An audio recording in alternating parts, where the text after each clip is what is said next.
I think people just are not understanding the depth of suffering and the depth of emergency. This is an emergency. If left wing is defined as standing up against a brutal dictatorship, to me it's left wing. What they're saying is death to the dictator.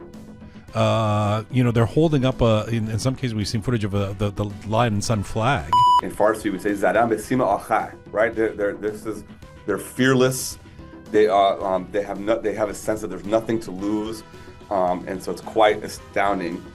In Iran, again, especially amongst engineering students, this notion of Roqe, that's this designation of elite status, comes with a deep responsibility.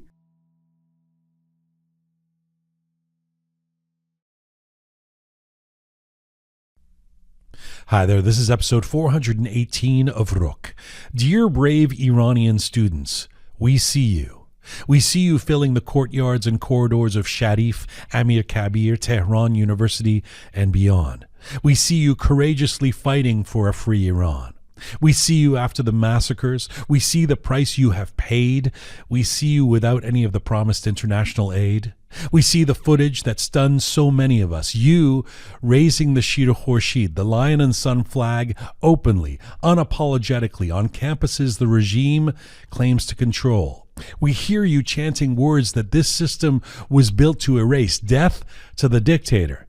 And yes, among them, the ultimate heresy for a theocratic authoritarian regime, Javid Shah, long live the king, not whispered, not coded, but shouted without any support system reliance, shouted in all of its symbolism and defiance. Dear brave Iranian students, we see you. Universities in Iran have never been neutral spaces. They are pressure points, places where power and ideas collide, where young people learn very quickly that thinking freely comes with a cost and decide whether to pay it anyway.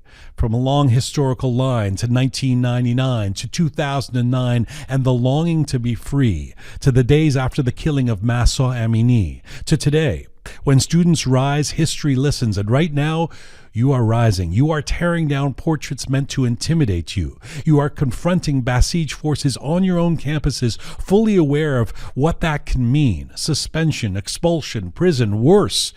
Dear brave Iranian students, we see you. We see the courage it takes to mobilize after mass killings, to protest after executions, to gather when the state's message is supposed to be fear, silence, and exhaustion. Indeed, you have answered with memory and moral clarity. Our classrooms are empty because the graveyards are full. That's not a slogan, that's a verdict. Some of you are carrying photos of the dead. Some of you are carrying the weight of futures delayed, denied, or destroyed. And still you chant, you stand, you refuse to perform obedience into a void. Dear brave Iranian students, we see you. We see a generation rejecting the lie that this regime is inevitable, refusing the language of submission, reclaiming symbols, history, and identity not as nostalgia but as possibility. To those inside Iran who may never hear this directly, know this. You are not alone. You are not invisible. You are not forgotten. You're being watched and you are being learned from. You are doing the lifting, and we hope that you are being lifted up. Dear brave Iranian students, we see you through and through, and count on this. History does too.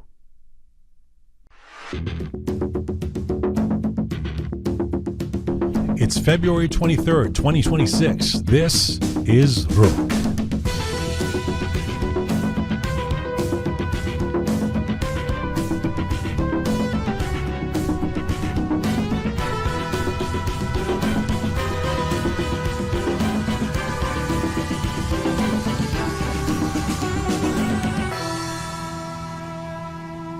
Well, hi there. Welcome to episode 418 of Roqe Iran Rises.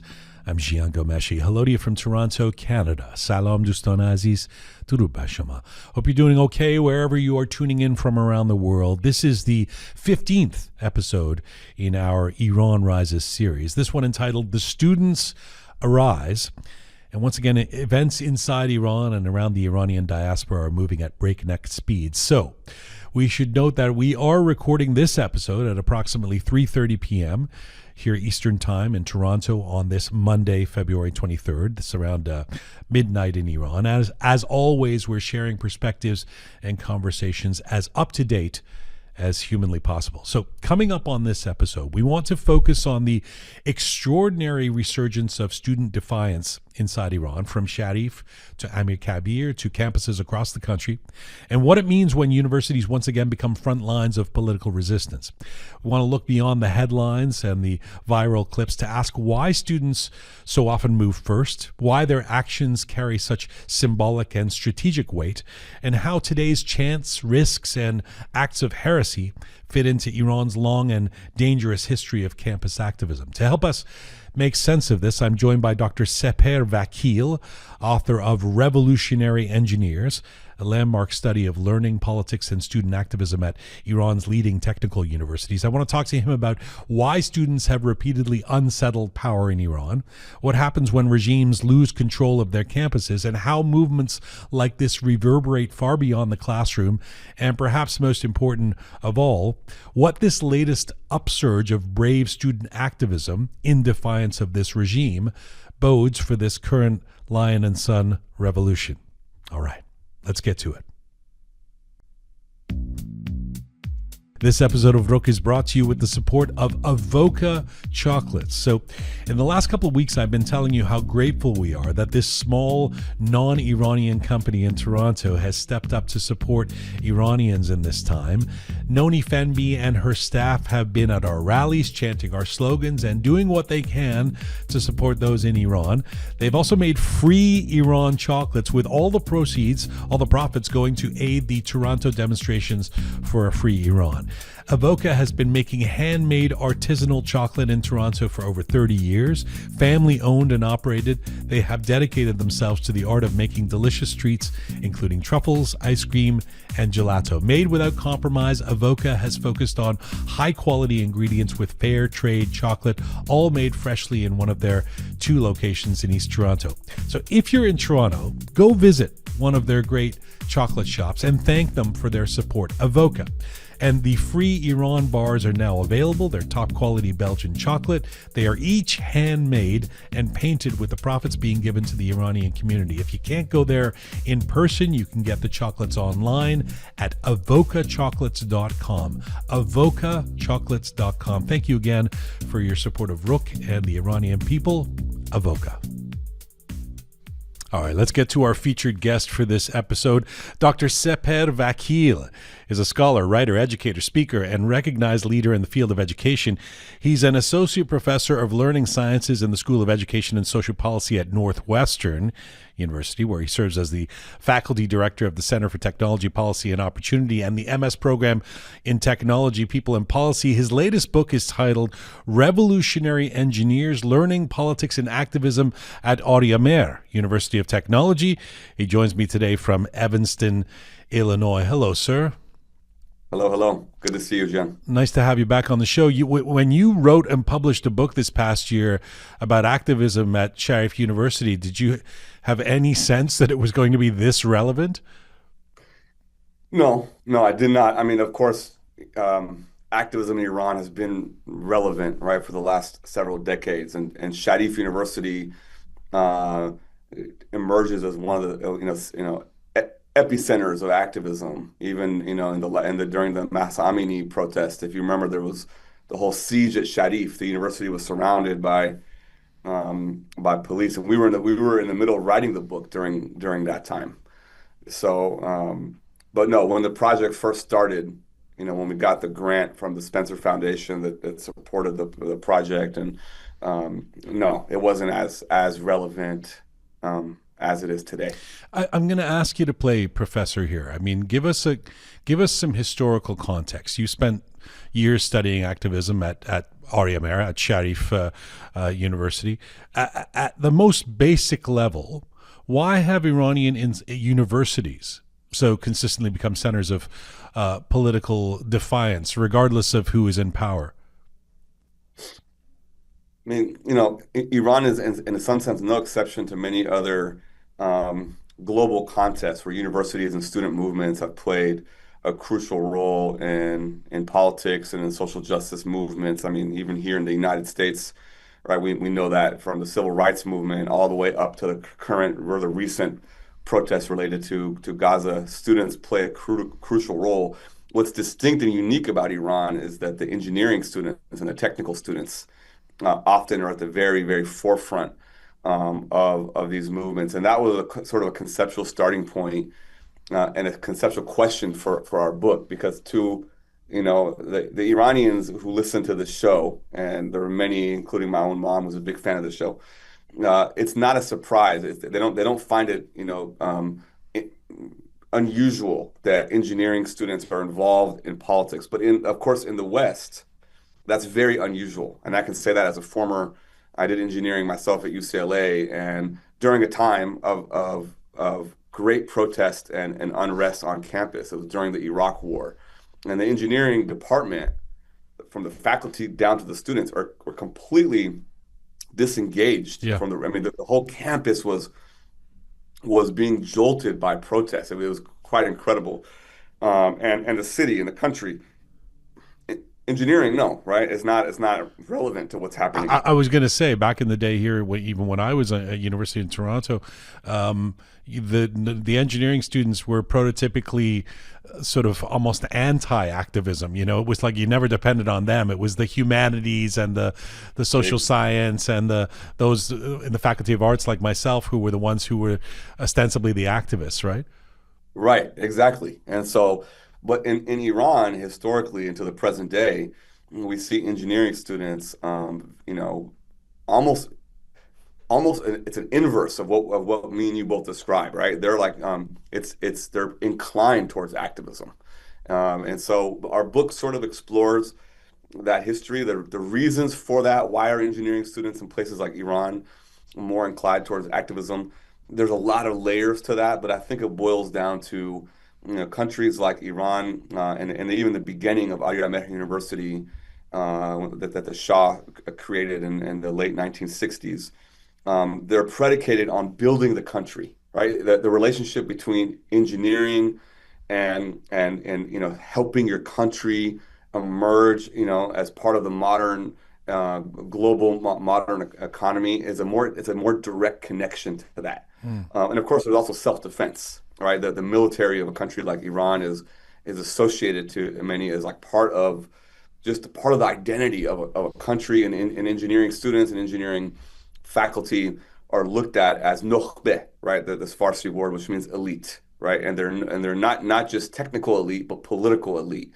And there's similar dynamics in other places, like China has a similar history between engineering students, but really because the country invests in engineering universities like Sharif University, Amirkabir as well. Yes. Amirkabir, which is also a technical university, right? It's not a humanities kind of. That's right. Right. So that was one of the core starting points of the book that we wrote about Sepehr, right, from its founding in 1966 all the way up until the revolution. And the big irony of that university was that the Shah, this was the Shah's university. This was a project that was very close to his heart, and partially because he was very dismayed about what he was seeing at Tehran University. It was such a political place. He wanted to go and create the MIT of the Middle East, and that was his ambition for Sepehr. But he also really wanted to create an environment where there wasn't politics and resistance and struggle in the same way that he had observed at places like Tehran University. But of course, ironically, that sort of backfired on him, and Sepehr was a critical site of protest for the 1979 revolution, as it is a critical site of protest and what we're seeing unfold today. Yeah, I mean, it becomes kind of an expectation for anyone who follows uprisings, revolutions, etc., that the universities become the epicenters. I mean, you just said it. Yes, you just said it yourself, that student activism is sort of where it's at. It may be a naive or a simple question, but why is that? I mean, why do universities become the pressure points, if you will? I mean, I think part of it has to do with the developmental stage of college students, right? The like social psychologist Eric Erickson, talks about the important identity development, including the political identity development that we all go through. If we think back to our own, a sense of ourself, right? When we were 18, 19, 20, 21, 22, 23 years old, that's a very important formative stage in our lives where we're trying to not just learn, whatever our majors are, but it's like, we're asking ourselves questions like, who are we? What's our role in this world? And so that's just, I mean, it starts even before that, even in high school, those questions. But really in college, at least that was a big part of my experience as well, right? Is that you start asking those hard questions, those deep philosophical questions that, the later in life, when you have kids and you have a career, you don't have time for, you don't have the headspace for. But when you're in college, it's sort of the timing is right, right? So you're thinking about those big questions, and especially if you're at an institution or you're in a college environment that embraces academic freedom, and you're invited to ask questions and you're invited to challenge orthodoxy and power, then you do so, right? And so I think that's sort of been the big promise of higher education. Yes, you're going to learn and get skills so that you can become employable, but I think the primary objective is to go and to find yourself and to find out what your deeper commitments are. And so they've played a big role. I mean, for a lot of Iranians watching, this won't be necessarily news, but talk to me about the personal cost of student activism in Iran, and particularly under this Islamic Republic regime too, whether it's back to 1999 or 2009, or as you say, during the protests after the killing of Mahsa Amini, or in the current moment. At what risk are these students putting themselves in? I mean, great risk. I mean, I think we have to just start right now, Jian, by my first reaction in the last 48 hours. We've seen, students at the universities that we mentioned, Amirkabir, Sharif University, and several others,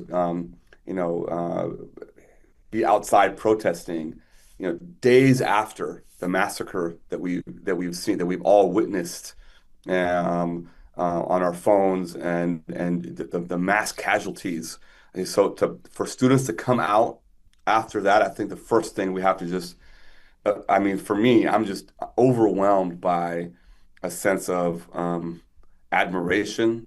I'm in awe of their courage, right? When they clearly still have no help, right? They're defenseless.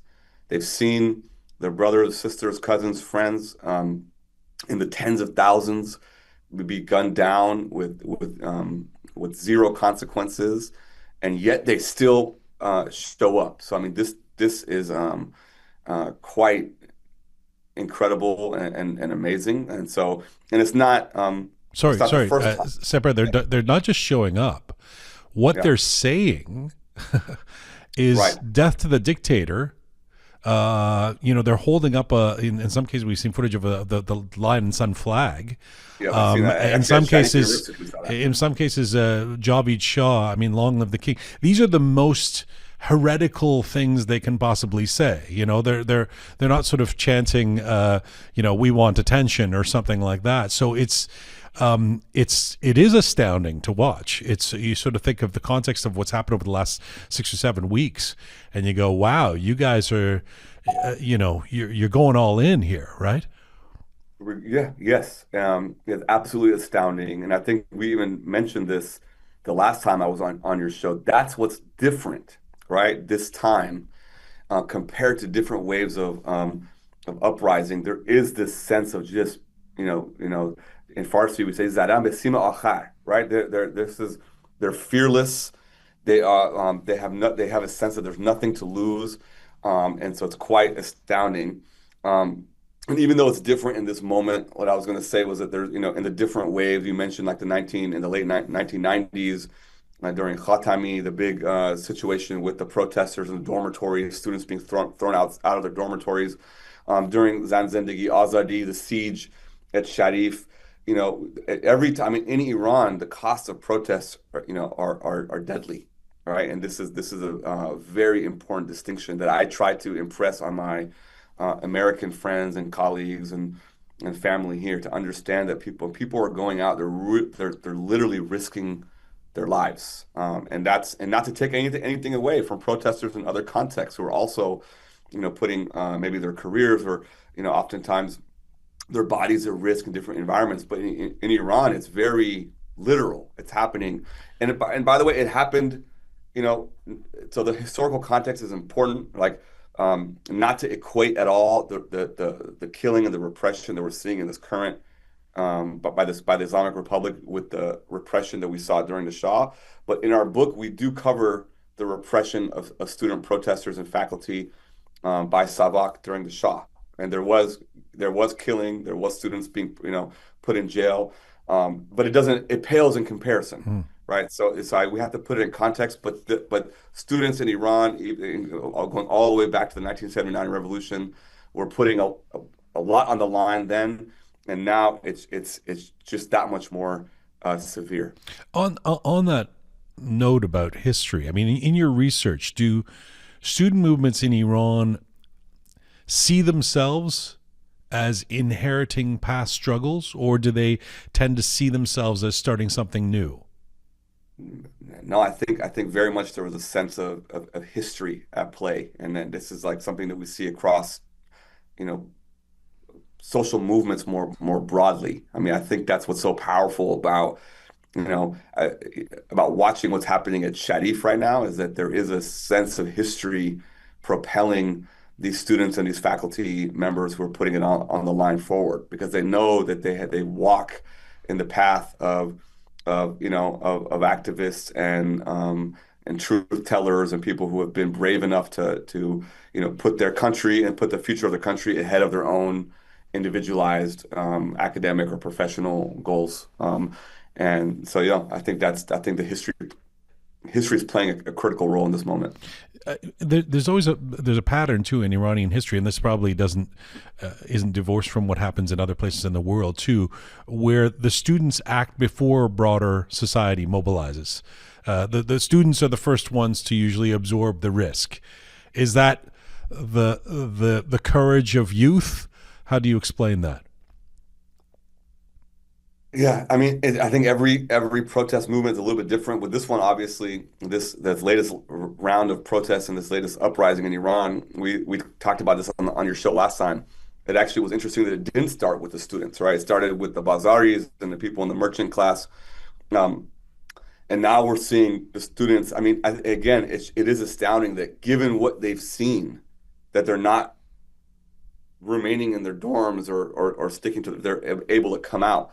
And I think there is a sense, there is a aspect of youthfulness, or there's an aspect of responsibility that we covered that a lot in our book. This notion of in Iran, again, especially amongst engineering students, this notion of Noqbe, that's this designation of elite status, comes with a deep responsibility, right? That we see, I think, in Iranian society more broadly, but I think students really embody that in a profound way. They have a sense of responsibility to their country, even as we know that many in Iran are, who try to go to places like Sharif or the most elite universities, they're trying to get the hell out of Iran. That's a pathway to come to Canada or to Europe or to America or Australia, and leave behind the nightmare of life in Iran. But despite that, they're not, people are complex, Jian, right? They're not only operating in that selfish mode. I think what we're seeing in Iran, what we're seeing from these students who are engaging the Basij physically on campuses and all across the country are doing so because they have a responsibility to their society, to the Iranian people. Can I ask you a question about, I don't even know if you know the answer to this, but in terms of the Basij on campuses, like when I went to York University here in Toronto, we knew who the campus security were because they were wearing security outfits, or we knew who the police were because they come dressed as cops, right? There's something more invasive and subtle that happens in Iran, of course, and some of the Basij are almost operating as spies in and amongst the students inside the universities. Is that something that's always been the case? I don't want to misinform your audience. I don't know exactly how that has evolved over time, but I can tell you that from the people that I've been in conversation with, the amount of what do we call them? Lebas shakhsi. This Plainclothes. yeah, these spies, the people who are basically students, but they're being put there um, by the Islamic government or by the Basijis.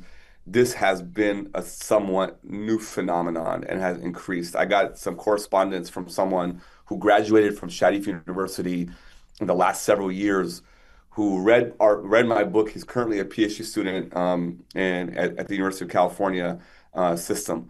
And his comment, he sent me a very interesting message, which was that the kind of the kind of activism that we saw against the state during the 1979 revolution, the Islamic government has been very intentional about bringing more of these spies because they're very aware of the role that colleges and universities play, and so the student body at places like Sharif are not as unanimously or kind of cohesively progressive, organized against the kind of oppressing structure, which in this case is the Islamic Republic. That there's a growing number of students who support the Basiji and who are part of that, and so that those people have been brought in intentionally.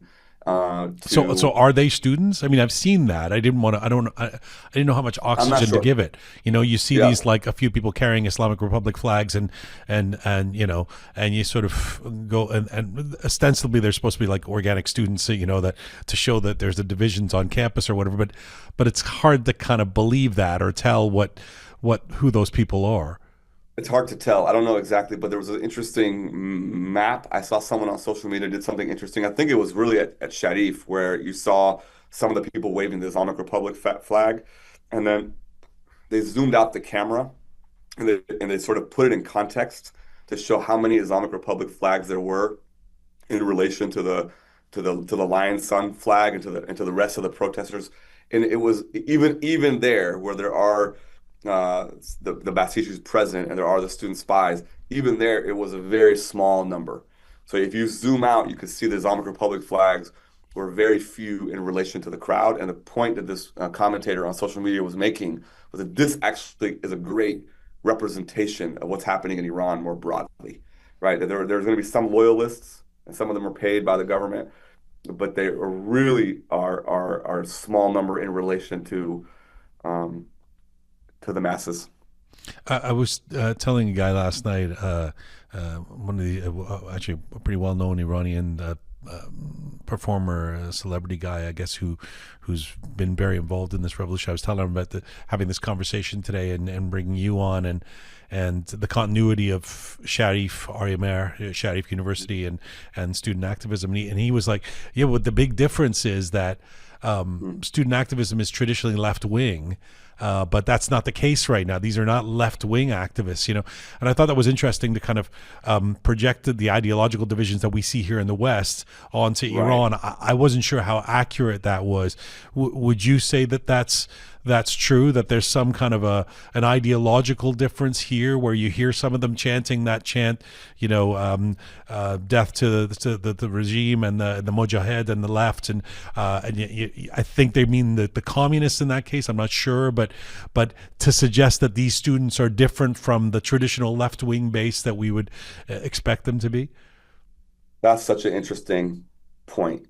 I think it all depends on how we define left wing, right? So in some sense, I can see how someone would characterize that as a difference, right? Because if you go back to the context of our book, yeah, the predominant political culture of Ariameh in the years leading up to 1979 revolution was, the traditional chappy lefty students, connected, not they weren't all Tudeh, but they were connected to Marxism and communism, and they were, anti-imperialist. That was a big part of the movement, Mm-hmm. and anti-Shah, right?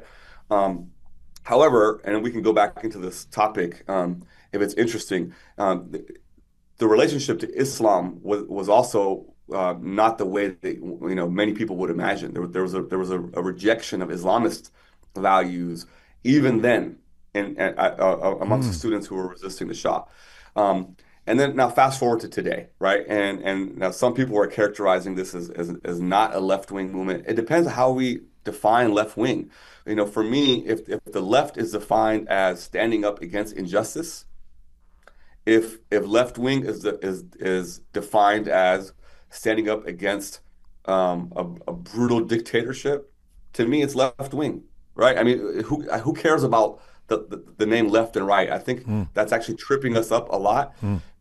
So yes, I think the obvious kind of elephant in the room is that you're seeing the lion's sun flag. Some people associate that flag, even though it's it has a long history in Iran, but there's an association with that flag and Pahlavi and kind of politics that are closer to Pahlavi. And then you throw in the calls for outside intervention, and yes, you see a different picture politically. And I think I was telling you, Jian, I took my young sons to the protests in Chicago, and I hesitated a little bit because they're very young, and these issues are complex. And I have 4-year-old twins and an 8-year-old growing up in Chicago, where they're seeing they're associating politics that are in favor of Trump as a very regressive, negative force in our community. They're seeing it in school. ICE has been all up and down the Chicago communities. And I knew that when we would go to these protests, there was going to be some elements of people, even with Trump flags. And I kind of hesitated. But I said, you know what, let's take them there and have them learn, right? And so, yes, were there some Trump signs? Were there even some Israel flags? They were present. It wasn't the dominant aspect, but can you characterize that as a right-wing protest or a left-wing? I don't know if that's the important distinction to make. I think that is tripping our diaspora up, because what side are you on? If we stay focused and we're on the side of the Iranian people, and we don't. That's been my whole thing. Let's not get tripped up into fighting about the Javid Shah or let's focus on the people, and let's our politics should flow from that commitment.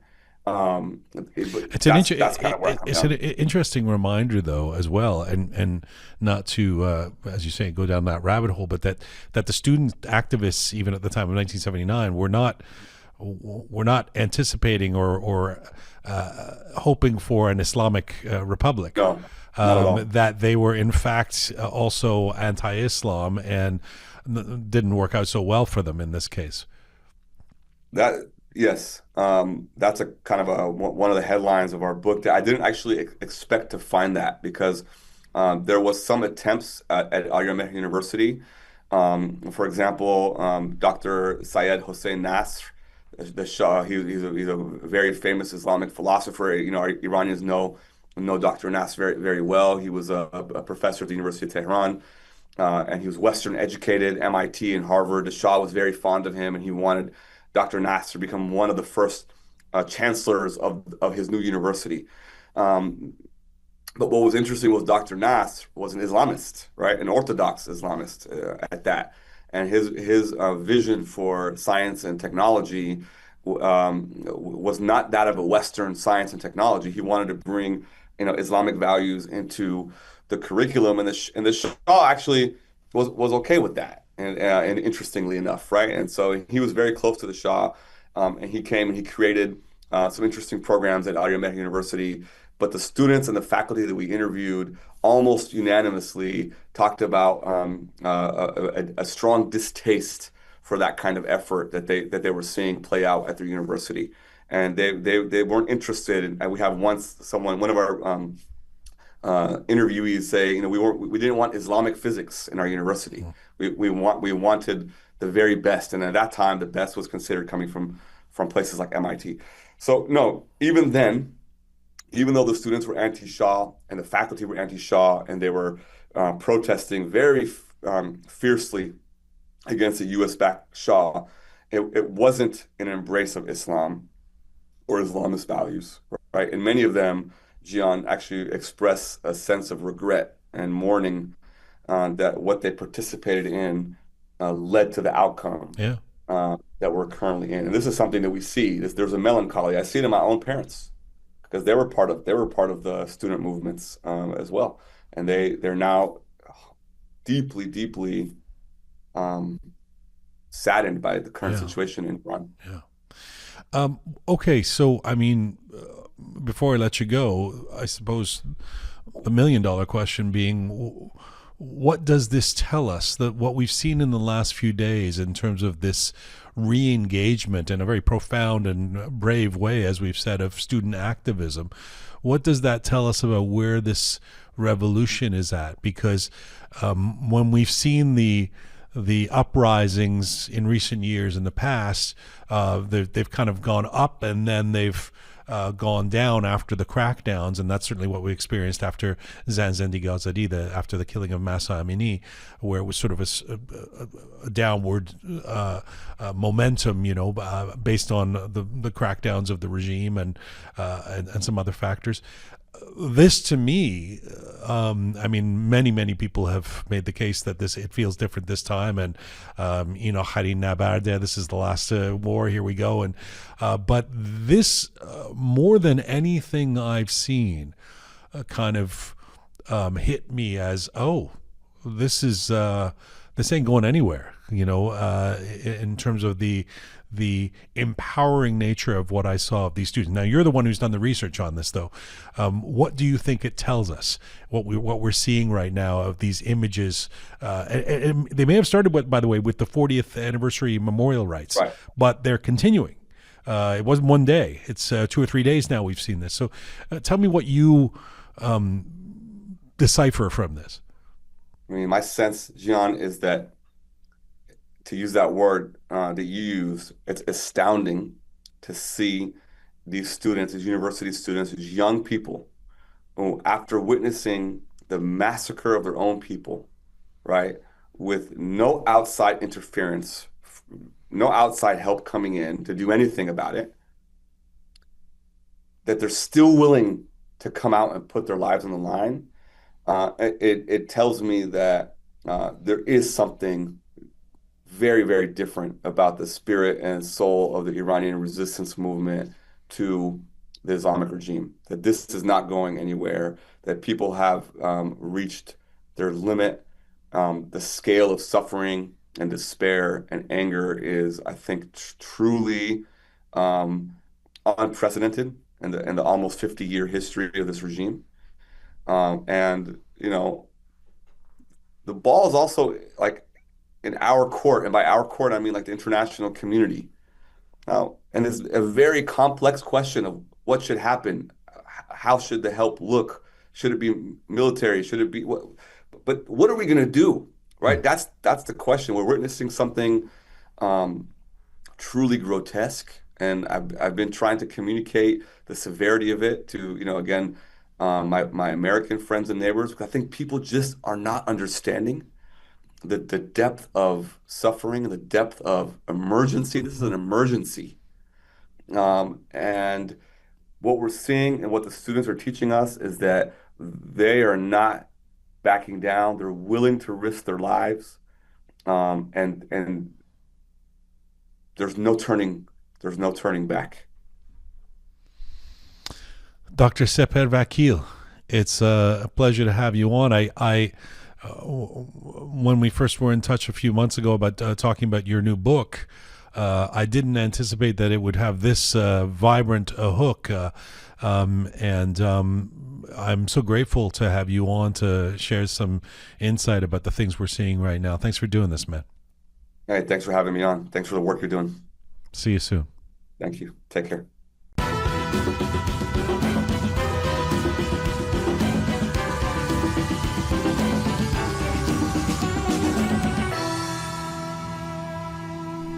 Thank you again to Dr. Sepehr Vakil for joining us for this conversation about student activism. And as always, if you have any comments about this, you want to add your voice to this, you can email us at info@roqemedia.com, info@roqemedia.com, or post on any of our platforms, on YouTube, on Apple, Spotify, etc. By the way, if you don't follow us on Instagram, Over the next few days, we're going to be putting up some of the highlight moments from our interview here at the Roqe Hub with Ehsan Karimi about a week and a half ago. It was a memorable night. The Lion and Sun Revolution, how we can help. Some insights from Ehsan Karimi, who has been so active and has had such a large voice, at least here in the diaspora, during this revolution. So you can find that on our Instagram page if you don't follow us there already, at Roqe Media. We'll also put up some on YouTube. If you're just listening to this, you can watch the show, as always, on YouTube, and we put up moments on YouTube Shorts. This is full time for Roqe for today. Thank you to the amazing core team who put this show together twice a week. Savi Roham, Super Parisa, and Tina Fatahi, the photo and video queen. Special thanks to our extended Roqe team, Smart Pega, Charming Kimia, Talented Anahita, Methodical Kave, and the Rising Keon for your help. Thank you to all of you out there for supporting us and sharing our content. This was the week we were supposed to have Roqe Live 6.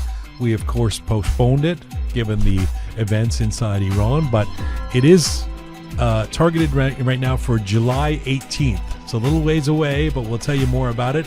Shahram, Sepehr, and others will join us at that time, and hopefully we'll be in more of a celebratory space. Please subscribe if you haven't done so already on all of our platforms. You can find me on Instagram at Jian Ghomeshi, and as ever, Mizun Bashi.